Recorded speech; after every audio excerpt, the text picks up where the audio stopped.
Welcome to this Zentangle Quickie. My name is Heather Hartwick Gladden. I'm a certified Zentangle teacher. And today we're going to take a look at the Tangle Tweak from Jackie Bull.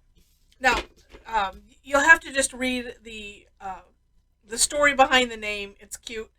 Uh, you will find that in the description section where it says for more inspiration. But this is a neat tangle. The beginnings of it make me think of a number of tangles. And Zeppel is one, or maybe it's more crazy and Zeppel. Um, and there's some other ones, yeah, Neuron, Star Map. There's some other ones and one called Crack that I'm going to have to explore because I haven't seen that one. So, anyway, it's neat. So, what that means is it's just a random that R word, random grid. Don't worry about it. Whoops, as I write on my little blotting page. Just make lines wherever. I'm hesitating because I'm trying my best to not think about it. All right, there I go. I probably made them all too small, but that's okay. It's Zentangle. So random to start off with. And you know what? In hindsight, probably bigger, better, but that's all right. We'll make do. So I'm going to start here right in the middle. And this is one where, gosh, all of it's random. So I'm going to pick a couple sides. Actually, I'm going to start here because there's a little bit of an edge there. And we're going to aura. So I'm going to aura. Start, pick, let's say, if you're like me and you need to have some kind of rules to go by, I'm picking like two lines or one, just depends on what the shape is. So here is this shape that I'm looking at. Looks like a kite, sort of. And I'm going to leave the top two open. So that means from here, open sort of. I'm going to start my aura as I did here, touching the line, and then not touching any other lines except for those two. Let's just say that. And one thing that I found, and I did it in my step out, and I'm like, oh well, I'm not going to go back and fix it now. You get the point. So you go so far, however far you want to go, keeping in mind that the last step in this section is we're going to aura, and I'm going to go ahead and do that because I'd like to have it be have some nice contrast here. We're going to aura the remainder. So aura, I've said aura too many times. Aura the outside sections as many times as you want, keeping in mind that the very last, we're going to aura the entire of what's left, the entirety of what's left, if you see. Sometimes I'll tell you what, describing while doing, it's not, oh wait, no, no, I'll go ahead and do that. And I'm gonna fill this in. It's kind of out of order of the step outs. But this is what's going to happen, and this might also help you help to see better. And luckily, I get a couple more chances to explain this, but I think you get it. That's why talking through and doing and watching at the same time is good. It's a lot of times I find it more helpful than just seeing. There's some tangles that I just need to hear. Okay, what's going on here? All right, so then pick another section. And the little teeny ones, don't worry about those yet. Let's see. Let's pick. Well, I might as well just go right here. So for here, I'm just gonna leave, and this is how my brain's working. I'm leaving this one open, air quotes, and so that means, and that's like where I'm gonna have this part. So I'm gonna aura, and I'm touching that line that is supposedly open. It's just like everything I say is a contradiction in and of of what I just said. And then just aura, keep auraing, and then like at every point it's like, okay, is that where I want it? I'll do. No, that'll make it too small. So I'm gonna stop there, and then aura that whole section. So that way, then you have this space around it. And, and this is one of those, if you want to fill it in right when you do it, great. If you want to save it all for afterwards, that is up to you. All right. And so what's neat about this is you can pick anything to be open. I'm going to try this like on this angle here just to get some interesting shapes. And let's do that. And I'm going to make this like that. That will be an opening. This is going to be an interesting one. It's going to be long. And that's okay. And so, again, I'm having to keep in mind, okay, well, I need to be able to put an aura in here, so I'm going to stop there. And I'm going to actually, good to have your graphic one, or if you have a thicker nibbed pen handy.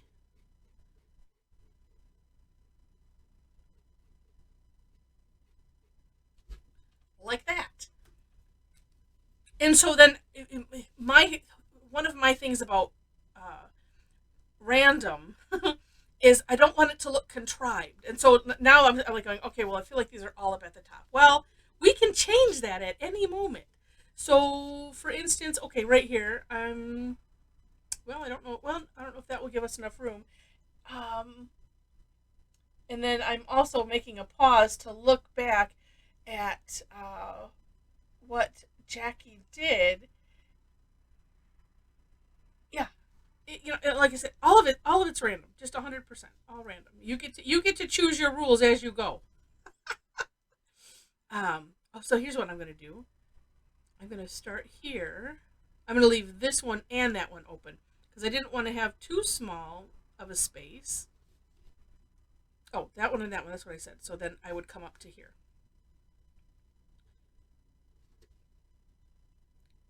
My baby steps into working on randomness is it's like, okay, well, where can I set some rules? And and honestly, it's just how my brain works. And so if you share that issue, I'd love to know in the comments. We'll start a support group.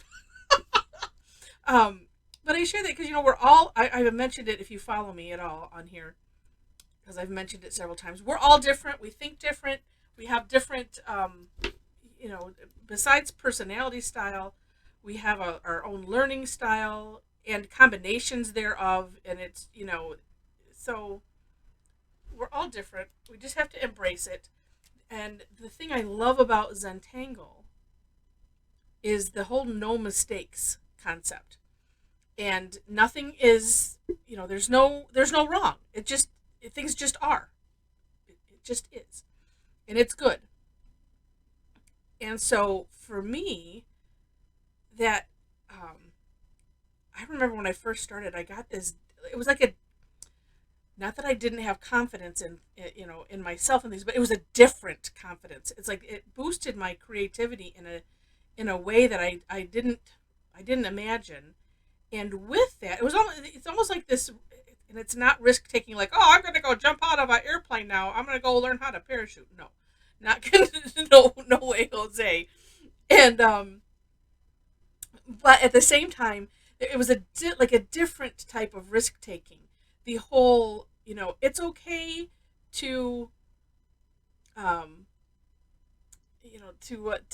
make what we would call a mistake. I would have journals. I still have some. I just pulled one out. I'm like, I'm going to have to use this for something.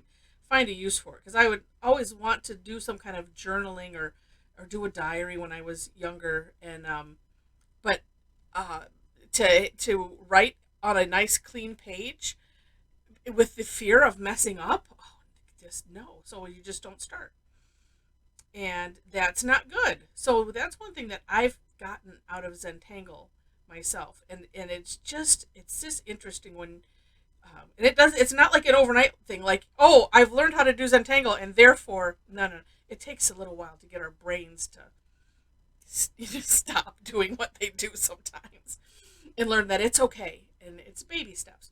Now let me mention really quick, so these little sections, and we're just going to fill those in solid. So where you don't have enough room, Or heck, if you just want to, you're like, oh, I think I just need to fill that one in solid because I want to. You go right ahead. But that so just those little sections, I wanted to make mention of that quick because I might just make a pause so that way you don't have to necessarily watch me. And I don't do the whole speed up things. I would rather pause and then we both finish tangling if you're tangling along with me, and then when you unpause, magically you were both at the same place. I'm going to do all of these. What I like about this doing this is it adds some extra contrast in there, and you know what? It also made me not worry as much about how the random lines works. It's like, oh well, I want to make sure that I don't have little gaps, and it's like, oh no, I need to make sure to have little gaps so I can fill them in. It's just so funny, and but then it's hard. You have to train your brain. It's because every time I do it, that's where my brain immediately goes to. Oh well, wait. I must. Oh no, no, I don't have to. Brains are a funny thing. Being a music performance major, I have done a lot of talking and thinking about such things. uh, just because. Yeah. Oh, maybe. Oh, that will be interesting. Let's do that. Just making a little V here. And then we'll stop there.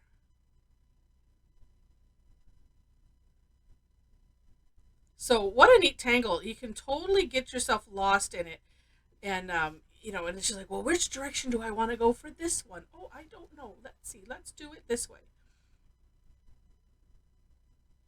Oh, we'll scoop that one. We'll have one with a round. Well, it's aura'd.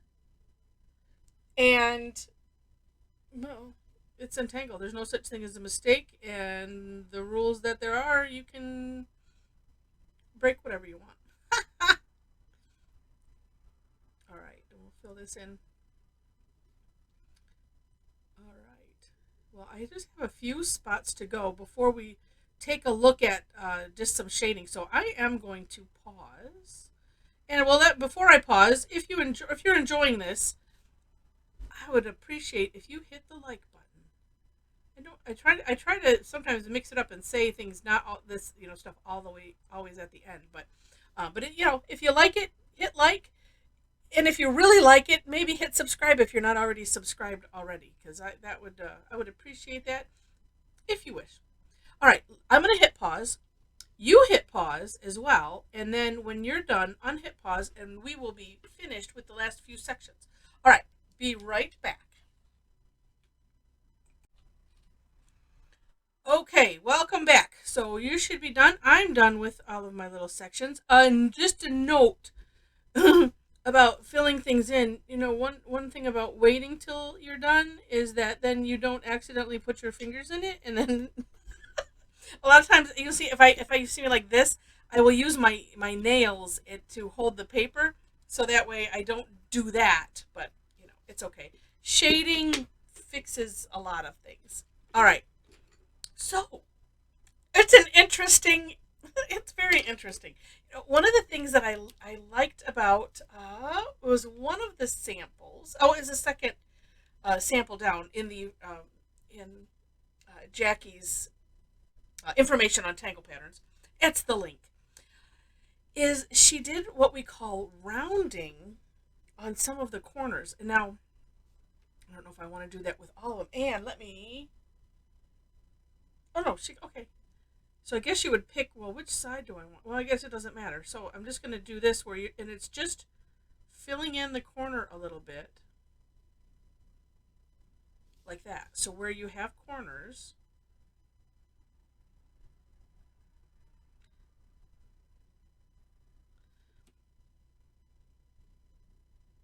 Ooh, and here I can actually make a corner.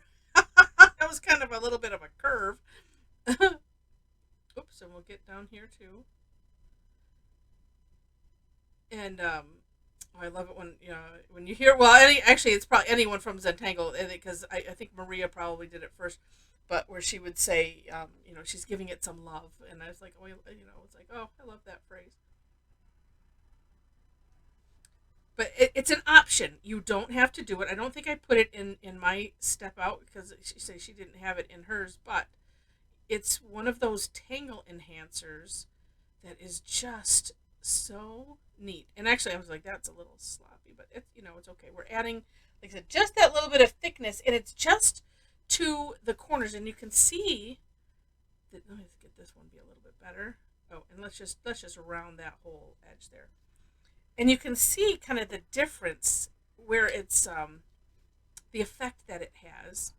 Oh, and see here, let's see, I've got a couple corners, and then it's also kind of a course corrector because, like, if you don't have a corner, well, you can add a little thickness, and then on the other side, make it a corner. Let's do right here. Let's not get my fingers in that.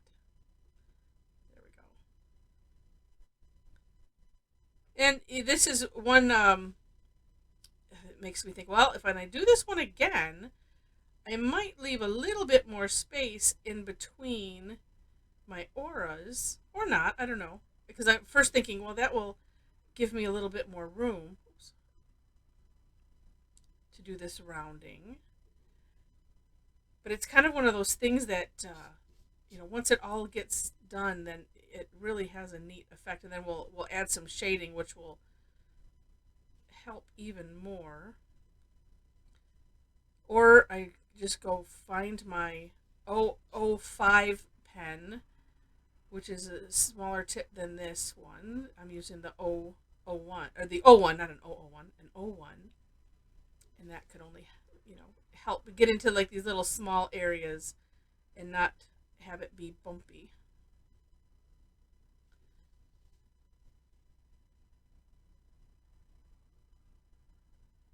And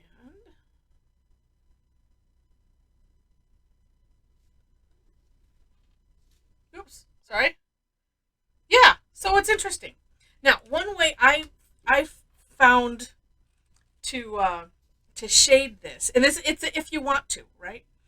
Is if you can find your original lines and you can kind of see them because if you remember where you start, it's like, oh, I can see, oh, here's where there's where those lines start. So if I just travel it down, and I'm going to put graphite just on one side of it. And well, let's go ahead and spread that out now.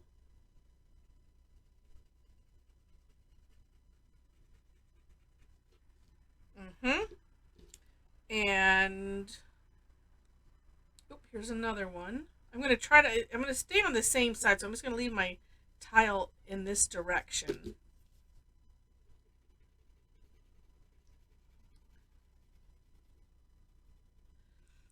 And if this is, let's see, look at how that just made a ridge.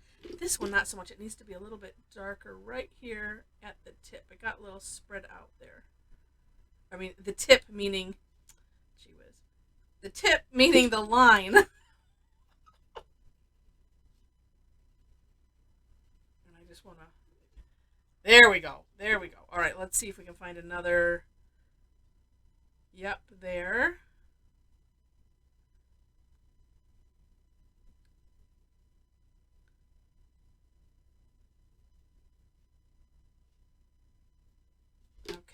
And if you're doing this with fresh ink, sometimes it's good to let it dry a little bit.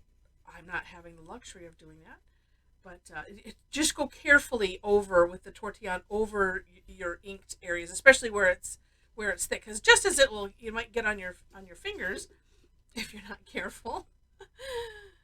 Oh, and there's another. You don't want to. If you're using like a Zentangle tile or something, like this is a cotton paper, you just don't want to end up bringing up the paper, along with the ink and, make a mess. Because it ends up like kind of ripping. Okay, let's see. There's some. Now, I know I had some going the other way. So then it's just a decision of, which side do I want to go on? And I think I got them all that were kind of going that way. I can always, okay, so I'm going to go this way apparently. Here's one.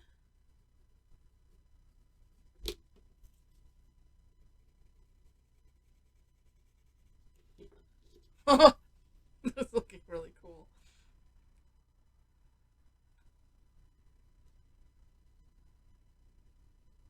Okay. And I'm really just doing a back and forth type of motion, not necessarily bringing it down, because I'm using a 2 inch by 2 inch bijou tile. All right. I think, yep, there.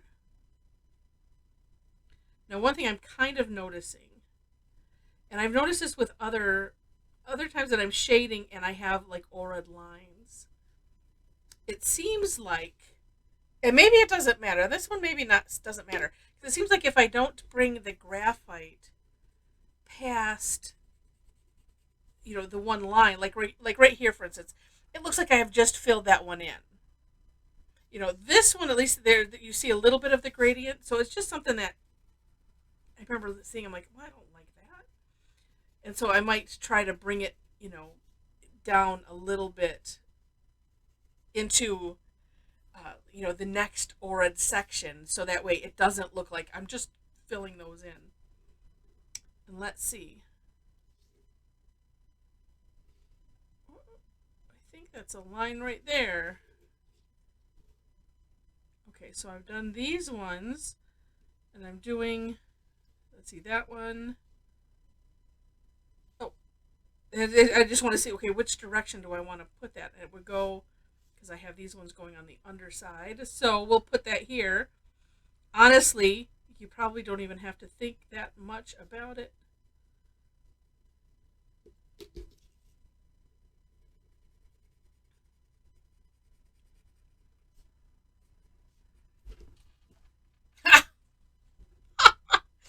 Oh, it has now turned it into a crazy waffle kind of thing, right? It's compartmentalized them, and made, even though it kind of fills in some of the aura sections, it still creates a really neat effect. I'm just turning it because sometimes when you turn, it creates a little bit different look, just depending on which way you're looking at it. But how neat, right? Well, I hope right. I think it's neat. Uh, and as long as I'm here amusing myself, that's what matters. Well, I hope you're enjoying. All right. So really cool tangle. Um, there's another one that I'm thinking of. I think it's a Zentangle original tangle. Oh, and I want to say it starts with a C, but I think it's more like swirly lines, and then you fill it in with auras.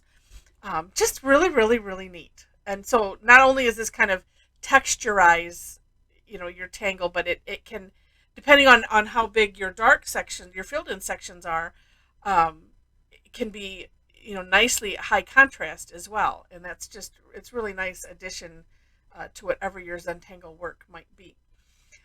Another thought, and I'm not going to do it because then I'll have graphite remorse, is you could leave the lines as they are, and like we did the rounding, you could run graphite up on all of those corners instead of, or in addition to, adding the rounding. That could have a neat look as well. So again, I hope you enjoyed it. Please click like and subscribe if you liked it enough to see more. In that description section, I always do my own version of the step out, so you'll see that, plus a link to Jackie's, which that's the For More Inspiration. Below that, I have a link to my website, so if you're interested in connecting, you'll see that I do classes on there, and a bunch of other stuff. And then below that, in the description section, I have a link to my Facebook page, so if you happen to be on Facebook, would love to have you follow me there. And last, but certainly not least, if you would like to hang out with a bunch of crazy and wonderful Tangle addicts, we have a private Facebook community. Would love to have you join us. Just something to note. When you click to join, there are 4 statements slash questions for gaining entry into the private group. So just so you're aware. All right. With that, thanks again so much for watching and having fun with me. And I wish you happy tangling.